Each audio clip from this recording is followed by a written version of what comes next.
बिलासपुर से इस वक्त खबर, जहां कानन में एक बार फिर एक तेंदुए की मौत हुई है। डॉक्टरों ने तेंदुए की मौत का कारण उसकी वृद्धावस्था बताया है। उसकी उम्र हो गई थी। कानन में 5 दिन में 4 वन्य जीवों की मौत हो चुकी है। मंगलवार को भी एक लकड़बग्घे की मौत हुई थी, चीतल की भी मौत हुई थी और वन विभाग की कार्यप्रणाली पर अब सवाल उठ रहे हैं। तो लगातार जिस तरह से वन विभाग अब जो है बात तो कह रहा है, अपने तर्क दे रहा है वन्य जीवों की मौत पर, लेकिन सवाल कई उठ रहे हैं। कानन में एक बार फिर अब एक तेंदुए की मौत हुई है।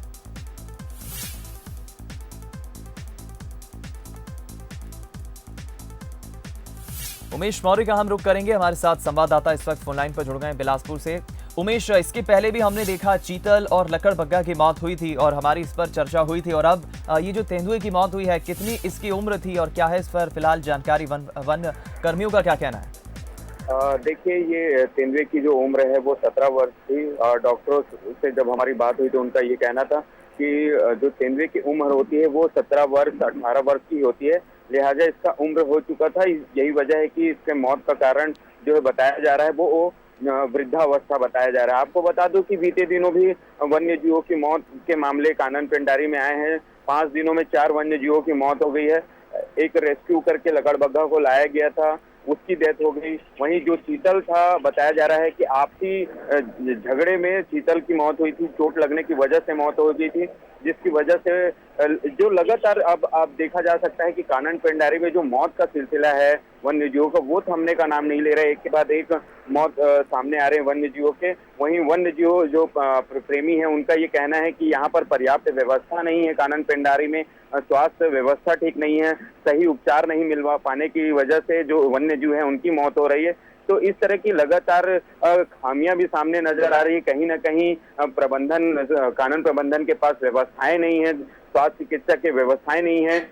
संविदा डॉक्टरों के भरोसे वहां पर ट्रीटमेंट किया जा रहा है। यही वजह है कि सही समय पे उपचार नहीं मिल पाने पर और सटीक उपचार नहीं मिल पाने के कारण जो वन्य जीव है उनकी मौत हो रही है। लगातार प्रदेश में वन्य जीवों की मौत के मामले अब लगातार बढ़ते जा रहे हैं। इससे पहले हाथियों की मौत हुई। अब कानन जू, जहां पर सारी व्यवस्थाएं होने के बाद भी वहां पर जानवरों को नहीं बचाया जा रहा है, ये एक बड़े चिंतनीय विषय है। इसे लेकर वन्य प्रेमियों में रोष है और वो चाहते हैं कि कानन पेंडारी को बेहतर किया जाए, ताकि जो वन्य जीवों की जो मौत हो रही है लगातार, उस पर अंकुश लगाया जाए। जी बिल्कुल ठीक कहा आपने उमेश। फिलहाल सवाल यही है कि वन विभाग तो अपनी तरफ से बयान दे रहा है, लेकिन कहीं ना कहीं सवाल उठ रहे हैं। बहुत बहुत धन्यवाद आपका बातचीत के लिए।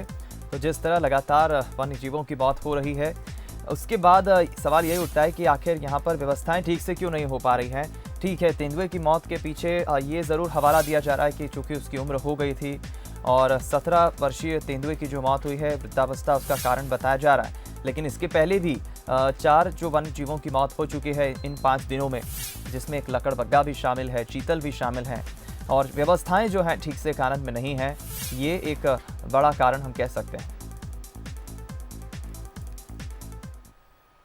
रायपुर से खबर, जहां आज से छत्तीसगढ़ विधानसभा पूरी तरह से 5 दिनों के लिए बंद हो गई है। कोरोना संक्रमण से बचाव के लिए ये फैसला लिया गया है। आज से 28 जून तक पूरी तरह से विधानसभा को बंद रखने का ये अहम फैसला लिया गया है। बता दें आपको कि जिस तरह दलेश्वर साहू विधायक के कोरोना पॉजिटिव आने के बाद हड़कंप की स्थिति बच गई थी, कई विधायकों को भी क्वारंटीन रहना पड़ा था, और दलेश्वर साहू के संपर्क में जो कर्मचारी आए थे, विधायक आए थे, उन्हें भी क्वारंटीन होना पड़ा। इस कारण ये एक बड़ा फैसला लिया गया है।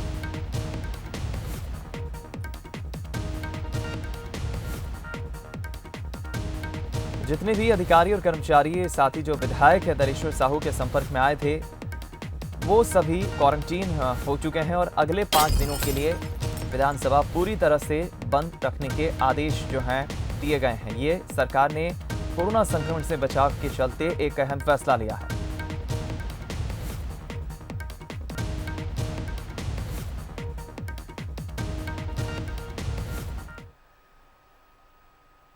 छत्तीसगढ़ में 24 घंटे में कोरोना संक्रमण के 54 नए मामले सामने आए हैं, तो वहीं 40 लोग कोरोना को मात देकर अपने घर लौट आए हैं। राजनांदगांव से 9, बलरामपुर से 9, रायपुर से 2, जांजगीर चांपा और सरगुजा से 6 कोरोना मरीज सामने आए हैं। प्रदेश में अब तक 2356 संक्रमित मरीज मिल चुके हैं।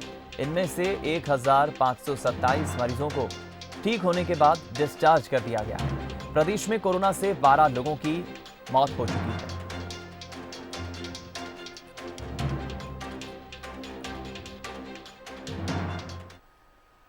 राजधानी रायपुर में कोरोना संक्रमण तेजी से पांव पसार रहा है। पुरानी बस्ती थाना प्रभारी के पिता और सास ससुर कोरोना पॉजिटिव पाए गए हैं।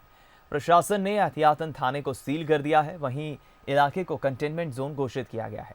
टीआई सहित समूचे स्टाफ को होम आइसोलेट में रहने को कहा गया है।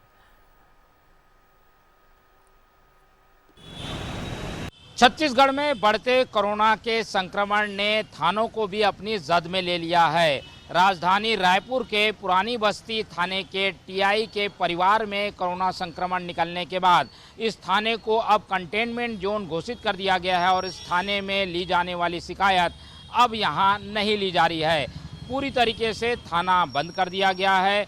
स्टाफ को छुट्टी दे दी गई है और अब जब तक पूरे स्टाफ की जांच नहीं हो जाती टीआई के साथ, तब तक ये थाना इसी तरीके से सील रहेगा। बताया जा रहा है कि पुरानी बस्ती थाने के जो टीआई हैं, उनके सास ससुर बिहार से आए थे। उनको कुछ इस तरीके के लक्षण दिखाई दिए, जिसकी वजह से उनकी जांच कराई गई और अब जांच रिपोर्ट में टीआई के सास ससुर कोरोना के पॉजिटिव पाए गए हैं। ऐसे में टीआई को जो है क्वारंटाइन रहने की सलाह दी गई है और उनकी पूरे स्टाफ के साथ जांच कराई जाएगी। थाने की शिकायत बगल के थाने टिकरापारा थाना हस्तांतरित कर दी गई है, तो यहाँ जो शिकायत दर्ज कराने आना चाहता है अब उसे बगल के थाने में जाकर अपनी शिकायत दर्ज करानी होगी। कैमरामैन अखिलेश पवार के साथ Mohan Tiwari, Bansal news, Raipur.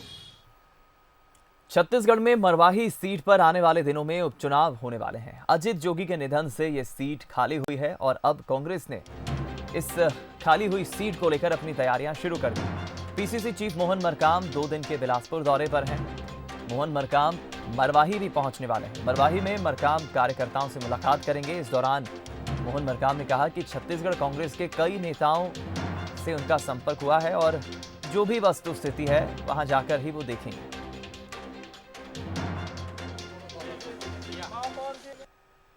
PCC chief Mohan Markam इस वक्त हमारे साथ हैं, उनसे बात करते हैं। सर, मरवाही, पेंड्रा, गौरेला का 2 दिवसीय दौरा है, कितना अहम दौरा ये मान रहे हैं उपचुनाव को लेकर? छत्तीसगढ़ प्रदेश कांग्रेसी कमेटी के गठन के बाद, जिला अध्यक्षों के गठन के बाद मेरा पहला बिलासपुर संभाग का दौरा है। उसके अचानक लॉकडाउन हुआ मगर हम लोग आ नहीं पाए थे। आज मरवाही हम लोग दौरे में जा रहे हैं। संगठन का काम है, संगठन की गतिविधियों का संचालन करना, बूथ सेक्टर जोन कमेटियों को गठित करना, ये हमारा सतत प्रक्रिया है। चुनाव आते हैं, चुनाव जाते रहते हैं, ये तो बात की बात है चुनाव कब होगा, मगर हम संगठन के लोग संगठन की प्रक्रियाओं में भाग लेते हैं। उसी के तहत हम लोग मरवाही जा रहे हैं, वहाँ संगठन की गतिविधियों को आगे बढ़ाएंगे और जब भी चुनाव आएगा तो हम दमदारी के साथ चुनाव लड़ेंगे। ये कार्यकर्ता नाराज है, विरोध के स्वर बोल रहे हैं वहाँ पर। छक्काज के जो नेता हैं उनको आप लोगों ने शामिल किया, इसे लेकर लगातार विरोध का सामने। देखिए, आज हम जा रहे हैं, मरवाही जा रहे हैं, वहाँ जाने के बाद सबकी बात हम सुनेंगे। जो 20 सालों तक उस क्षेत्र में जिस परिवार का कब्जा रहा है, अब उस क्षेत्र के कार्यकर्ताओं को भी कहना है उस क्षेत्र का विकास नहीं हुआ। जो विकास नहीं हुआ तो उसके लिए जिम्मेदार कौन है? अभी तो हमें जुम्मा 1.5 साल सरकार में आए हैं। अगर हमारा विधायक जीतेगा तो उस क्षेत्र का भी विकास होगा। ये छक्काज के कुछ नेता आपके संपर्क में हैं क्या वापसी करने के लिए? देखिए, अभी तक तो हमारे कोई संपर्क में नहीं है। आज तो हम जा रहे हैं तो वहीं पर वस्तु स्थिति पता चलेगा कि आखिर क्या होगा, कौन लोग आना चाहते हैं, कौन लोग जाना चाहते हैं। उस जाने के बाद ही कुछ पता कितना महत्वपूर्ण मानते हैं ये सीट जीतना आप? देखिए, हर चुनाव हमारे लिए महत्वपूर्ण है। जब से प्रदेश अध्यक्ष की बागडोर संभालने के बाद बस्तर के दोनों उपचुनाव जीते, 10 के 10 नगर निगम जीते, जिला पंचायत जीते, तो अभी तक हार का मतलब नहीं लगा है। तो हमें उम्मीद है हमारे कार्यकर्ताओं के दम पर हम वो भी सीट जीतेंगे, ऐसा हमें उम्मीद लगता है। तो ये थे मोहन मरकाम, पीसीसी चीफ, जिन्होंने स्पष्ट कहा है कि ये सीट भी वो कार्यकर्ताओं के दम पर जीतेंगे। यही वजह है कि 2 दिवसीय दौरे पे संगठन को मजबूत करने पीसीसी चीफ अध्यक्ष मरवाही पहुंच रहे हैं। कैमरामैन प्रकाश राव के साथ उमेश मौर्य, बंसल न्यूज, बिलासपुर। जनता कांग्रेस सुप्रीमो अजित जोगी के निधन के बाद पार्टी का कांग्रेस में विलय और खाली हुई सीट पर चुनाव को लेकर राजनीति तेज हो गई है। वहीं बीजेपी ने खाली हुई सीट पर जीत के लिए तैयारी शुरू कर दी है। बीजेपी सांसद अरुण साव ने मरवाही विधानसभा क्षेत्र का दौरा करते हुए मरवाही में बताया जा रहा है कार्यकर्ताओं से उन्होंने चर्चा भी की और समस्याएं भी जानी वहां की। बंसल न्यूज संवाददाता उमेश मौर्य ने सांसद अरुण साव से बातचीत की। मरवाही उपचुनाव के लिए बिसात बीत चुकी है। कांग्रेस एक तरफ पूरी जोर लगाकर अपने कार्यकर्ताओं को मजबूत करने के लिए कार्यकर्ताओं की बैठक ले रही है, तो वहीं भारतीय जनता पार्टी भी कार्यकर्ताओं के नब्ज टटोलने मरवाही पहुंच रहे हैं। बीते दिनों सांसद अरुण साव भी मरवाही पहुंचे थे। उनसे बात करते हैं कि किस तरीके से इस पूरे चुनाव को लेकर तैयारियां पार्टी की तरफ से की जा रही है। जैसा कि आपने बताया कि मैंने मरवाही विधानसभा क्षेत्र का दौरा किया है। भारतीय जनता पार्टी के कार्यकर्ता गांव-गांव में हैं और उन कार्यकर्ताओं में उत्साह है। आज बदली हुई परिस्थितियों में भारतीय जनता पार्टी का कार्यकर्ता कमर कस तैयार है और इस चुनाव में भारतीय जनता पार्टी की जीत निश्चित होगी। एक तो छत्तीसगढ़ में किसी क्षेत्रीय दल का कोई भविष्य नहीं है, जनता इस बात को समझ रही है। आज बदली हुई परिस्थितियों में भारतीय जनता पार्टी के लिए सुनहरा अवसर है। रही बात मुद्दों की, तो राज्य सरकार पूरी तरह से फेल है। राज्य की कांग्रेस सरकार ने अपने घोषणा पत्र का एक भी वादा पूरा नहीं किया और इसके कारण से जनता में आक्रोश है और भारतीय जनता पार्टी के पिछले 15 साल के कार्यकाल में राज्य का सर्वांगीण विकास हुआ है, उसको जनता याद कर रही है और इसलिए कांग्रेस को सबक सिखाने के लिए जनता तैयार बैठी है और निश्चित रूप से आने वाले विधानसभा उपचुनाव में मरवाही में भारतीय जनता पार्टी की जीत होगी। हमारे साथ भारतीय जनता पार्टी के सांसद अरुण साव जी, जिन्होंने स्पष्ट रूप से कहा है कि मरवाही में जीत भारतीय जनता पार्टी की होगी। वहीं कांग्रेस भी दमखम लगा रही है। अगर हम बात करें अजीत जोगी की पार्टी की, जोगी कांग्रेस की, तो जोगी कांग्रेस भी इस सीट को पाने हर संभव प्रयास करेगी। ऐसे में देखना होगा कि ये उपचुनाव किसकी झोली पे जाता है। कैमरामैन प्रकाश राव के साथ उमेश मौर्य, बंसल न्यूज, बिलासपुर। मुख्यमंत्री भूपेश बघेल ने छत्तीसगढ़ हायर सेकेंडरी बोर्ड परीक्षा के टॉपर्स को फोन कर बधाई दी और शुभकामनाएं दी। इस दौरान स्कूल शिक्षा मंत्री प्रेमसाय सिंह टेकाम भी मौजूद थे। सीएम ने टॉपर छात्रों के माता पिता से भी चर्चा कर उनके बच्चों के रिजल्ट पर उन्हें बधाई दी।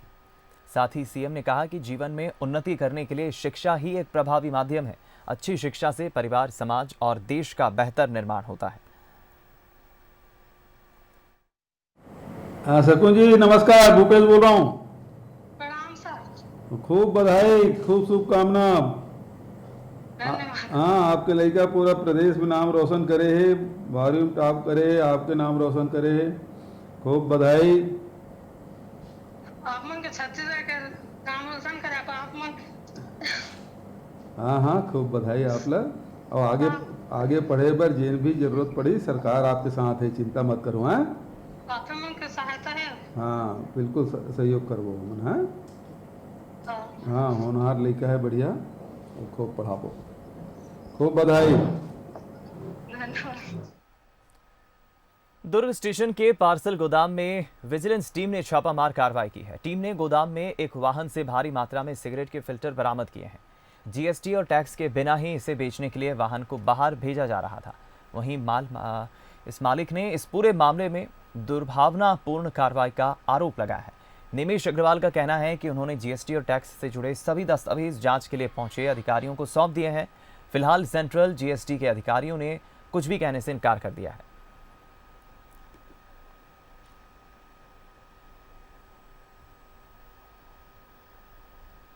यहाँ पर आए और हमारी गाड़ी की हवा निकाल दी उन्होंने। 20-25 लोगों ने घेर लिया और ड्राइवर के साथ और मेरे साथ थोड़े धक्का मुक्की करी है उन्होंने। और उनका ये कहना है कि इसमें बिना बिल का माल है, जबकि हमने बिल जो है जीएसटी वालों को दे दिया है और इसमें कोई भी अवैध माल नहीं है, सब बिल का माल है। और बहुत सारे काम हैं, पेन में भी लगता है, बीड़ी में भी लगता है, सिगरेट में भी लगता है। नारायणपुर में सुरक्षा बलों ने नक्सलियों के कैंप को ध्वस्त कर दिया है। अबूझमाड़ क्षेत्र में लगे नक्सलियों के कैंप से भारी मात्रा में गोला बारूद, आईडी सहित हथियार बरामद किए गए। सूचना के बाद डीआरजी और एसटीएफ जवान सर्चिंग पर निकले थे। वहीं नक्सली घने जंगल का फायदा उठाकर मौके से भाग निकले। इससे पहले इसी ओरछा क्षेत्र में आईडी ब्लास्ट की चपेट में आने से एक जवान घायल हो गया था।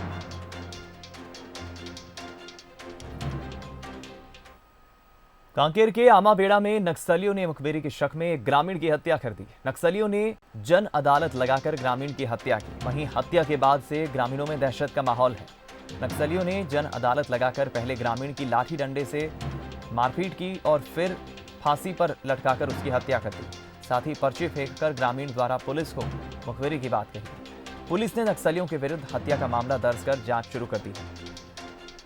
थाना आमाबेड़ा के जो ग्राम डुआल है, जो कि थाना से लगभग 15 किलोमीटर की दूरी पर कोंडागांव बॉर्डर में स्थित है, वहाँ पर प्रसाद जो नक्सली कमांडर है और उनके द्वारा अपने 10-12 साथियों के साथ आकर के गांव के ही जो राय सिंह है, 32 वर्ष का उम्र का है, उसका गला दबा करके लोगों के बीच में और आपस में जो 10-15 लोगों को गांव से बुलाए थे उनके समक्ष में हत्या करने के संबंध में सूचना कल शाम को मिली थी। कल लगातार बारिश होने के कारण वहां पर बॉडी को लाना जाना संभव नहीं हो पाया था। आज सुबह बॉडी को आमाबेड़ा लाया गया है। अभी विधिवत पंचनामा करके शव का पोस्टमार्टम कराया जा रहा है। इसके अलावा साथ ही साथ उस जो क्षेत्र है वहाँ पर अलग से पृथक से नक्सल पार्टी जो है वो घेरने के लिए सर्चिंग पार्टी निकाली गई है। बिलासपुर से खबर, जहां करोड़ों के घोटाले का आरोपी विश्वजीत भूमि आज सरेंडर करेगा। 1 साल से बताया जा रहा है आरोपी विश्वजीत भूमि फरार है। आरोपी के खिलाफ शहर के 4 अलग अलग थानों में धोखाधड़ी का मामला भी दर्ज है। आरोपी करीब 600 करोड़ का लोन लेकर फरार हो गया था, जिसके बाद पुलिस उसकी तलाश कर रही थी। फर्जी कंपनी, बैंक गारंटी दस्तावेजों के जरिए पहले उसने लोन लिया और फिर फरार हो गया था। 4 थानों में उसके खिलाफ शिकायत भी दर्ज है धोखाधड़ी का। उमेश मौर्य का हम रुख करेंगे, संवाददाता फोनलाइन पर जुड़ गए हैं। उमेश, आज सरेंडर करेगा विश्वजीत, क्या है जानकारी? देखिए, फर्जी कंपनी, बैंक गारंटी और दस्तावेज के जरिए अपने पार्टनरों को और जो उद्यमी है, छोटे उद्यमी, उनको पेंशन और गारंटी योजना के तहत ये जो है लोन दिलाने के नाम से करोड़ों रुपए का घोटाला किया था। और इस पूरे मामले में शहर के 4 अलग अलग थानों में इसके खिलाफ अपराध दर्ज है। लगातार पुलिस इसकी तलाशी कर रही थी, लेकिन ये लगातार पुलिस को चकमा देकर पिछले 1 साल से फरार था। आज ये अपने वकील के माध्यम से डिस्ट्रिक्ट कोर्ट में पेश होगा। आज इस पूरे मामले पर हमारी जब बातचीत एडिशनल एसपी ओम प्रकाश शर्मा से हुई तो उन्होंने बताया है कि इस पूरे मामले पे उसने एक आवेदन दिया है अपने वकील के माध्यम से और वो आज कोर्ट में पेश होगा। वहीं पुलिस का ये कहना है कि इतने सारे मामले उसके खिलाफ दर्ज हैं तो उसे हिरासत पे लेकर, रिमांड पे लेकर उससे पूछताछ की जाएगी। लेकिन सबसे बड़ा सवाल ये है कि पिछले 1 साल से ये फरार था, पुलिस को चकमा देकर फरार था, पुलिस अब तक इस तक पहुंच नहीं पाई। अब ये खुद से होकर अपने वकील के माध्यम से कोर्ट में पेश होगा और ये पूरा मामला 600 करोड़ रुपए का है लोन घोटाले का। तो कहीं ना कहीं एक बड़ा घोटाले के मामले में विश्वजीत भौमिक जो है वो आज अपने आप को सरेंडर करेंगे और ये देखने वाली बात होगी कि और आगे कितने ऐसे मामले हैं जिसमें विश्वजीत भौमिक के हाथ हैं। चलिए, जानकारी पहुंचाने के लिए धन्यवाद आपका उमेश। धमतरी में टायर फटने से कार पलट गई। हादसे में कार चालक गंभीर रूप से घायल हो गया, जिसकी उपचार के दौरान मौत हो गई। कार का टायर फटने के बाद कार अनियंत्रित होकर पलटकर खेत में जा घुसी। कार चालक प्रवीण कुमार पुलिस आरक्षक है, फिलहाल बालोद जिले में वो पदस्थ था और ये बड़ा हादसा हुआ है टायर फटने से। महासमुंद में कलेक्टर कार्तिकेय गोयल औचक निरीक्षण पर पहुंचे। कलेक्टर के औचक निरीक्षण से प्रशासनिक अमले में हड़कंप मच गया। कलेक्टर ने तहसील कार्यालय और परिसर में अधिकारियों से चर्चा की और विकास कार्यों का जायजा लिया। इस दौरान जिला पंचायत अधिकारी, अपर कलेक्टर सहित कई प्रशासनिक अधिकारी वहां मौजूद रहे।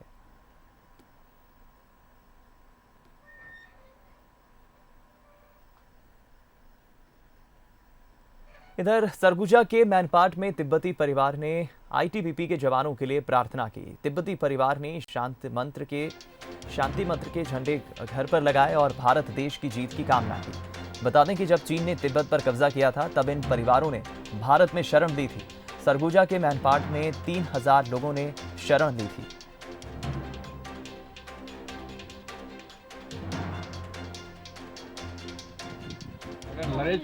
छिड़ गया है, लड़ना पड़ेगा। तो हमारे टिबेटन्स जो भी वहाँ पे हमारे लड़के लोग हैं तो वो लोग भारत सरकार के सेना के साथ जो है एक साथ में, तो हम लोग प्रार्थना करते हैं कि उनका पक्का जीत हो। अगर लड़ाई छिड़ गया तो जीत हो सके तो डायलॉग के थ्रू ही सॉल्यूशन हो जाए। और अभी जो वहाँ पे बॉर्डर में है, फ्रंट लाइन में है, उनके लिए भी हम लोग प्रार्थना कर रहे हैं।